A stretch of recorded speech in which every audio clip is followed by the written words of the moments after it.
Ayan guys, so nakadali agad oh. Ayan oh.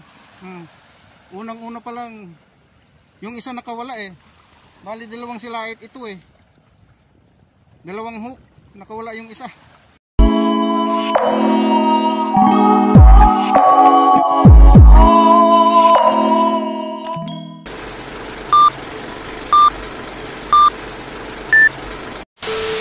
Hi, hello guys. Good morning sa inyong lahat. Ngayon mamimingwit na naman ulit tayo. Day off ko ngayon eh. Bali naka-prepare na ako. Paalis na nga ako eh. Sige guys, kita-kita na lang tayo dun sa dagat. Hello guys. Nandito na tayo sa sa dagat. Umpisa na natin mamingwit. Kararating-rating ko lang din eh. Time check 8:50. Siguro maghapon tayo dito para maraming mahuling isda. Yan, magandang dagat guys oh.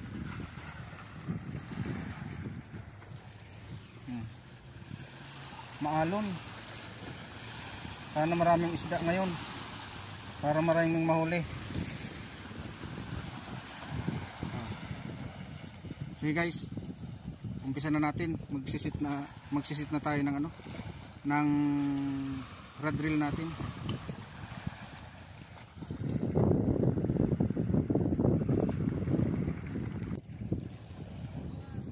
Ito guys ang gagamitin natin oh. Ito pang batalay. Yan oh. Dalawang sima yan. Siya magkatabi para dala-dalawang huli. Yan oh. Yan. Ito yung palitaw niya. Bali lilitaw lang ito eh. Tapos sa hatakin ko hahabulin niya ng batalay hanggang sa siya bingwit siya.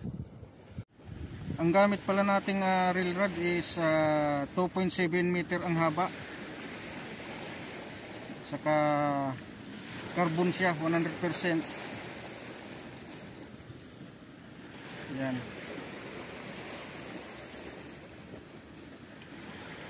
And then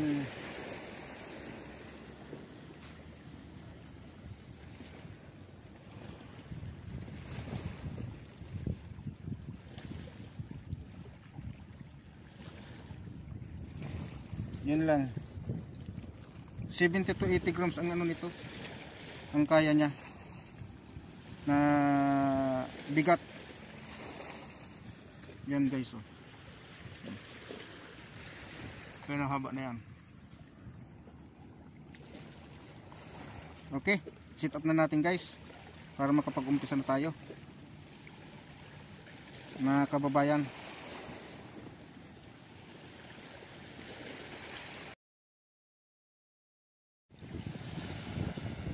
Ayan guys, so nakadali agad oh. Ayan oh. Unang-una pa lang yung isa nakawala eh. Bali dalawang silait ito eh.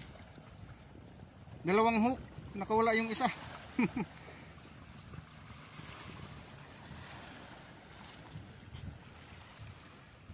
Nakawala yung isa. Tanggalin muna natin guys. A few moments later. Yan guys, may huli na naman tayo. Ayan oh. Batalay. Yung isa hindi nakahuli.